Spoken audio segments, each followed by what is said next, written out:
Eu gostaria de agradecer a presença da doutora Adélia aqui no nosso estúdio, ela que aceitou o convite e vai poder falar desse tema tão importante que é depressão e suicídio. Adélia, já para iniciar o nosso programa, eu gostaria que você explicasse para o nosso telespectador o que é essa doença, depressão, que muitas vezes algumas pessoas tratam de uma maneira muito jocosa ou até mesmo sem um merecimento devido do que realmente é a doença depressão. Bom, primeiramente, boa noite. Obrigada, José Eduardo, obrigada, TV Prevê, e obrigada pelo convite, porque eu acho que é muito importante a gente divulgar para conhecimento da população em geral coisas tão importantes, né, e que mudam tanto a qualidade de vida das pessoas. Primeira coisa, depressão não é a mesma coisa que estar triste, tá?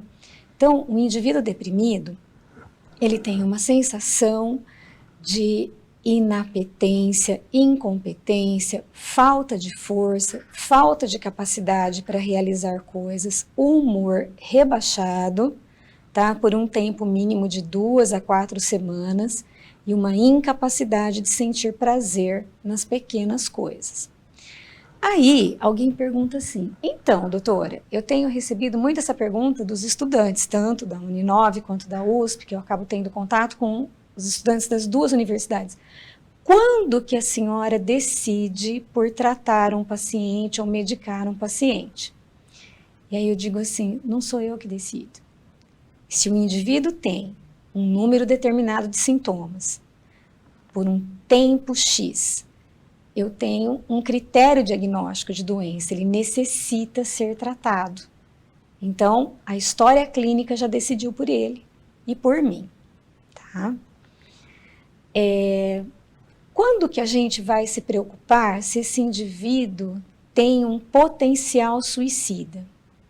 Especificamente em relação à depressão, quando ele tem uma sensação de desalento, quando ele reforça a sensação de incapacidade dele para resolver situações triviais ou mesmo situações dificultosas, problemas que todo mundo pode ter, mas ele sente que não tem saída e manifesta isso.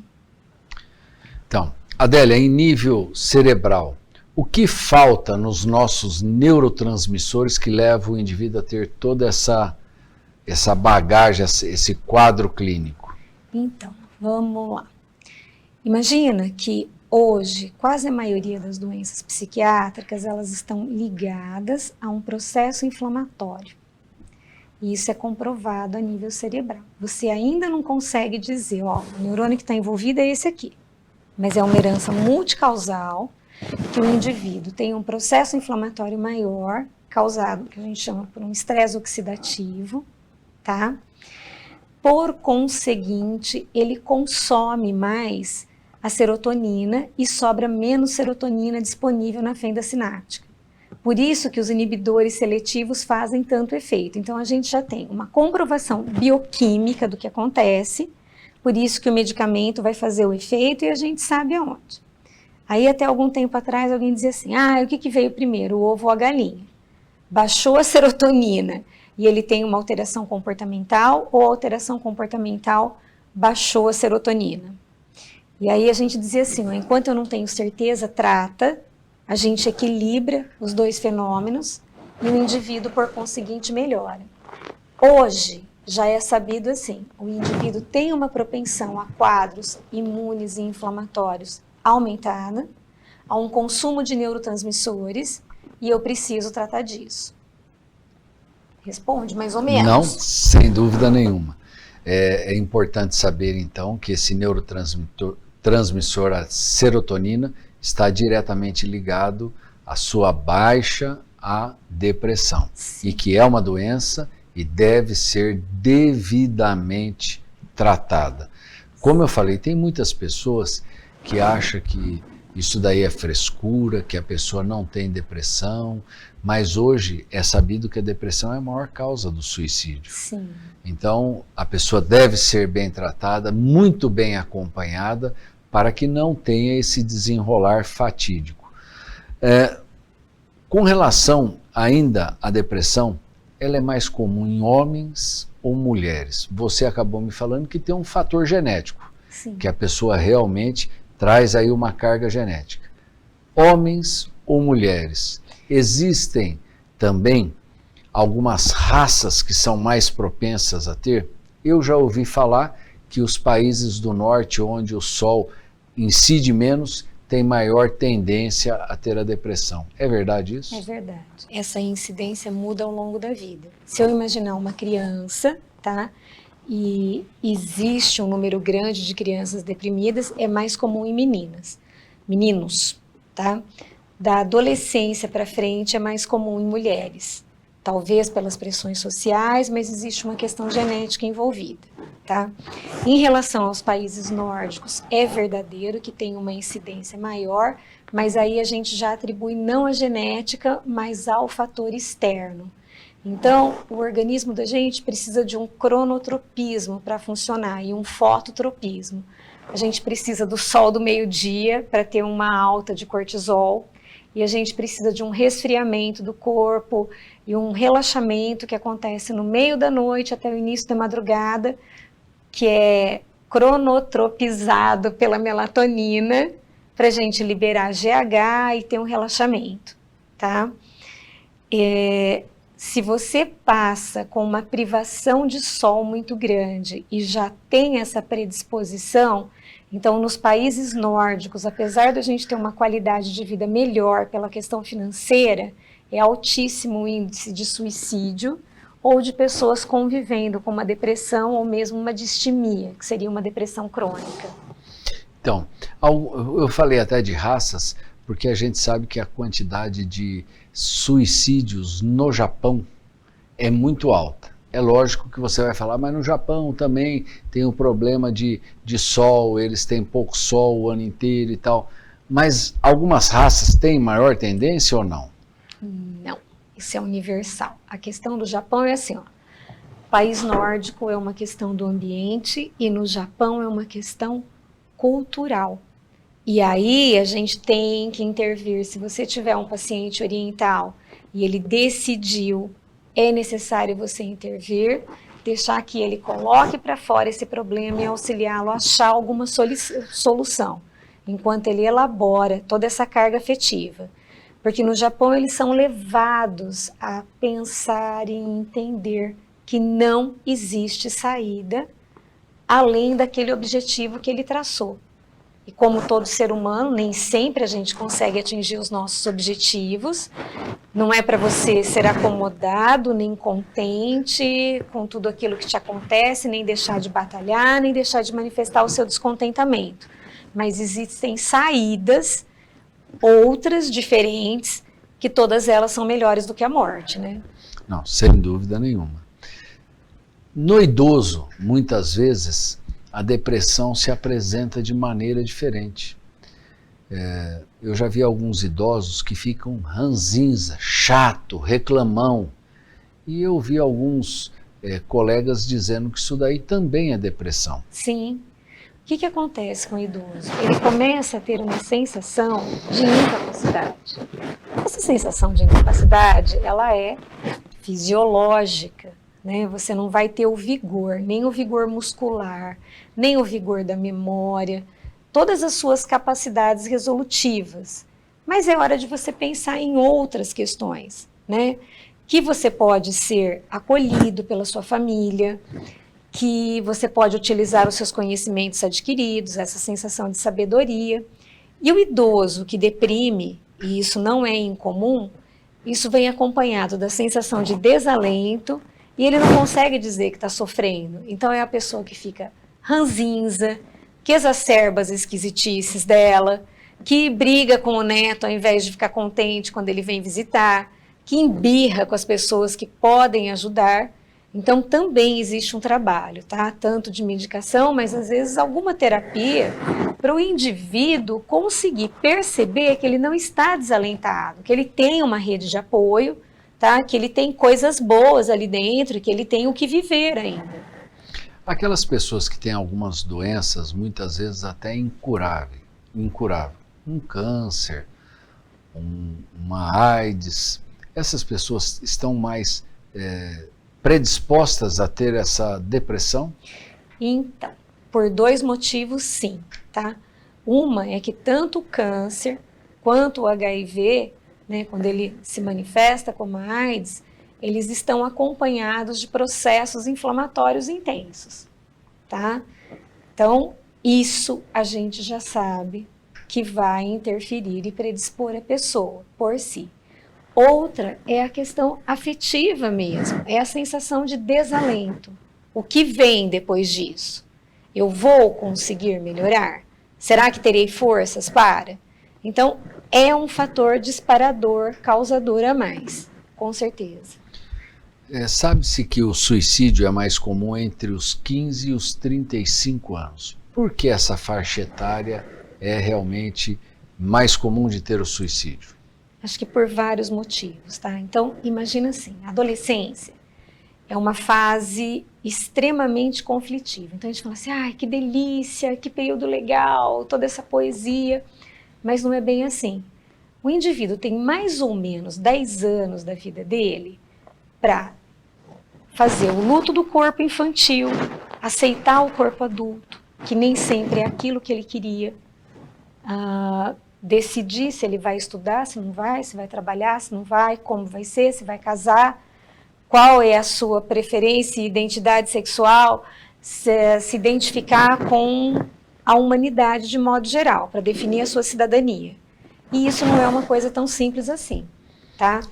Soma isso com as nossas pressões sociais. Então, a maioria das doenças psiquiátricas, quando aparecem na adolescência, o pico é por volta de 15 anos. Imagina que por volta de 30, a pessoa já tem que ter resolvido essas questões. E aí vai explicar para esse indivíduo que em termos de vida, né, principalmente hoje em dia, que as pressões são muitas, mas as possibilidades também. 30 anos, você tem uma vida pela frente, mas o indivíduo, se ele é propenso, ele já não enxerga desta forma. Uma outra coisa, Zé, que a gente se preocupa muito, e é importante divulgar, é assim, a gente se preocupa muito com o deprimido, na questão do suicídio. Perfeito, a gente tem que se preocupar mesmo. Mas todas as outras doenças limitantes, tanto orgânicas, principalmente as psiquiátricas, aonde o indivíduo se sente muito impotente, que existe a sensação do desalento, ele pode ter uma ideação suicida, sim, e isso não pode ser negligenciado. Outra coisa que é importante, muito em relação a adolescente e adulto jovem, tá? Adolescentes e adultos jovens muito impulsivos, eles são propensos às ideações e atuações suicidas, com ou sem sucesso, mas causando muito sofrimento para eles e para a família. Então, se você perceber um adolescente excessivamente impulsivo, ou se automutilando ou ameaçando, é hora de abordar isso com ele e não negligenciar essa observação, é hora de procurar ajuda, porque esta pessoa também é um suicida em potencial. Alcoolismo, aquela pessoa que muitas vezes faz uso abusivo do álcool desde uma tenra idade, aí 14, 15 anos, esse também tem uma maior tendência ao suicídio? Sim, ele tem uma tendência, sim. Até porque, assim, é uma somatória de fatores. O álcool é um depressor potente e a hora que o efeito inicial dele passa, pode vir uma impulsividade rebote. Como toda a questão social envolvida, tá? Sensação, a hora que o indivíduo tem a consciência do prejuízo causado para ele mesmo, prejuízo social, afetivo, familiar. Por isso que quando a gente fala, assim, quando alguém está começando a tratar do alcoolismo, né? Às vezes a família inteira está comprometida, aquele é o paciente identificado, e aí a família resolve virar forra. Então assim, mas peraí, né? Tá vendo? Olha o que você fez. Não, calma. É interessante que ele tenha noção e consiga assumir a responsabilidade daquilo que ele fez. Sabe o Pablo Neruda? Ser firme sem perder a ternura jamais. Metade do copo cheio, metade do copo vazio. Tá. Daqui para trás foi muito complicado, mas daqui para frente pode ser melhor e estaremos aqui para te apoiar e não para retaliar.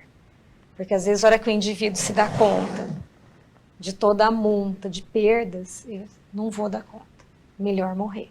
Não, Sim. não é melhor morrer. Vamos tentar achar uma saída aí. As mulheres tentam suicídio muito mais por medicação. Sim. E os homens é algo mais violento. Por que isso? Eu acho que é uma questão cultural, uma questão de impulsividade mais sob controle, é a questão também do medo do sofrimento, tá? Então, assim, o número de tentativas é muito maior em mulheres, mas o sucesso é muito maior entre os homens. Então, a gente tem que estar atento. Pessoa do sexo feminino que fez várias tentativas, existia aquela questão pejorativa, ela está fazendo para chamar a atenção, então, calma, porque é tudo pela vida e eu não posso pôr uma valoração moral. Uma hora essa pessoa perde a mão. Ela começa tomando um comprimido, 2, 3, depois está tomando 2 caixas e aí não tem muito o que fazer. A questão masculina, pela própria impulsividade inerente do sexo, tá? Então eles já tentam com instrumentos pérfuro-cortantes muito efetivos. E aí a gente tem que tomar cuidado também, às vezes pelo maior acesso, maior possibilidade, tá? Masculina, um maior número de tentativas e, infelizmente, de sucesso com arma de fogo.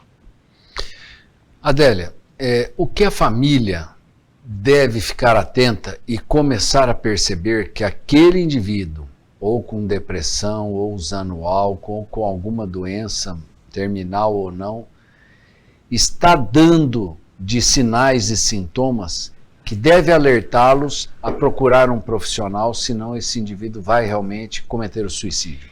Então, existem coisas, né, isso é para todos os seres humanos, que são tão feias que a gente prefere não ouvir.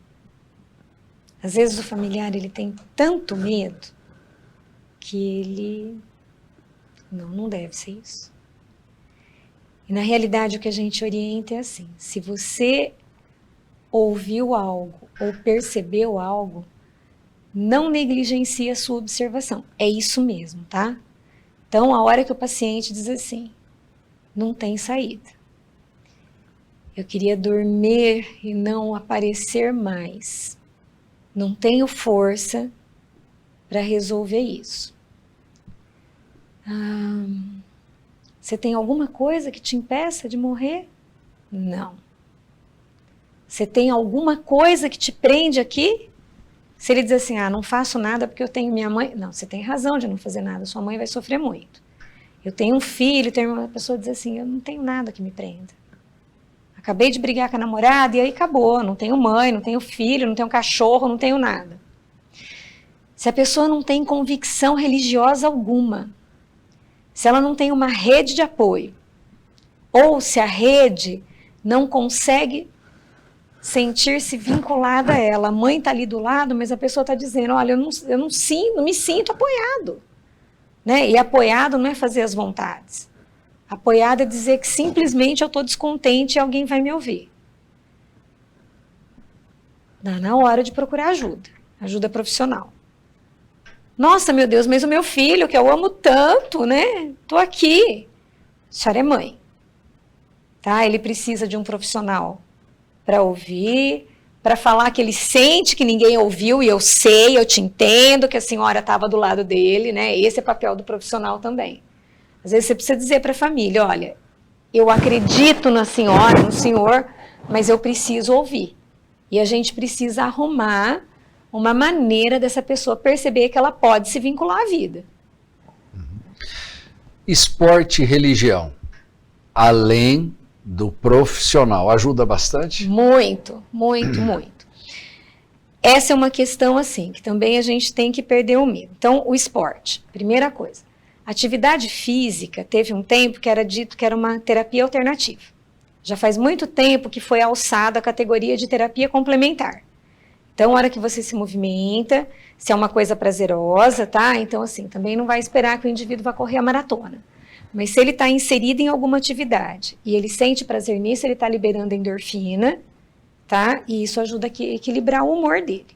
Tudo bem que no início do tratamento eu brinco com os meus pacientes, se tiver alguém ouvindo sabe que eu faço isso, ó. Sabe igualzinho eu estou prescrevendo essa receita de fluoxetina ou do que quer que seja? Eu estou prescrevendo que você vai no mínimo caminhar 30 minutos por dia ou descobrir uma coisa que você gosta, andar de bicicleta, pular corda, né? Às vezes futebol, é necessário, tá? Porque isso vai auxiliar. A gente sabe que melhora, que sozinho não vai resolver. Religião. Valores morais à parte, tá? É um dos organizadores da personalidade humana. Qual religião que é a boa? A sua. Aquela com a qual você se identifica, aquela onde você se sente ligado a uma estrutura maior, a uma força maior, tá? Ah, mas eu sou ateu, agnóstico. Respeito. Você tem um grupo de ateus que vocês conversam entre si? Respeito. Tá? Mas você fazer parte de uma comunidade religiosa, qualquer que seja, onde você acredita que nessa convicção você tem uma conexão com algo que permanece, com uma energia maior, que eu chamo de Deus, cada um chama, também organiza a sua vida. Tá? Terapia e medicação bem indicada pelo psiquiatra. Importantíssimo? Importantíssimo. Eu acho que a partir do momento que você tem um diagnóstico, seja de depressão, seja de qualquer patologia desajustada, cursando com uma impulsividade, ou uma patologia que a gente fala que são patologias desintegrativas do ego, tipo uma esquizofrenia, você vai ter que fazer uso do seu medicamento. Patologias que cursem principalmente com descontrole do humor, transtorno bipolar, vai ter que ser medicado, tá? E aí assim, nossa, mas eu vou ter que tomar medicamento? Eu digo assim, nossa, que bom que o medicamento existe, não foi sempre que existiu na história, que legal que a gente tem esse recurso. Quem sai na frente? Terapias combinadas. Uma terapia biológica, ou seja, farmacoterapia, né, a medicação, com pelo menos uma medida comportamental, que seja caminhada, muito melhor se for uma caminhada com alguma psicoterapia, que é importante. Atualmente, as melhores evidências têm sido com aquilo que a gente chama de terapia cognitivo-comportamental ou terapia breve focal, aonde você auxilia o indivíduo a separar o que é dele, de sentimento, e você auxilia ele a mobilizar recursos de dentro dele para lidar com as adversidades. Nem todo mundo vai gostar de mim, nem todas as coisas vão dar certo, no final do mês a gente tem que pagar conta mesmo, e às vezes o dinheiro sobra mês no salário, né? É difícil, mas não é porque a pessoa é incapaz, porque ela é fraca, porque ela não tem capacidade, porque ela não é merecedora do amor de Deus nem da família. É porque algo externo aconteceu. Vamos tentar mobilizar a energia e tratar-se, porque morrer não é a solução. Adélia, eu acho que nós falamos aí de uma maneira clara, bacana, já passou meia hora quase do nosso programa. Eu gostaria que você deixasse uma mensagem para o nosso telespectador. Olha, vamos lá. Ideologias à parte, né? Às vezes eu brinco com os meus pacientes, né, que a gente fala assim, não, psiquiatra não pode pôr a sua postura, e eu não tenho problema nenhum de dizer que eu acredito em Deus. Mas a vida é uma coisa extremamente preciosa, seja pelo aspecto divino, pelo aspecto humano, pelo aspecto profissional. Então, quando você trabalha com pessoas, é inimaginável para mim a dor que assola um ser humano que tenta tirar de si uma coisa tão preciosa quanto a vida. E a gente tem que se mobilizar para impedir que isso aconteça. Joia! Eu agradeço imensamente a presença da Adélia aqui no nosso estúdio. Fica aqui o convite, viu, Adélia? Vamos voltar outras vezes, é um bate-papo tão gostoso, eu aprendo demais da conta e tenho certeza que o nosso telespectador também aprende. Fica aqui o convite, então. Gostaria, mais uma vez, de agradecer você, nosso telespectador, e convidá-los para que na semana que vem estejamos juntos aqui para mais um Prevê Saúde. Tchau.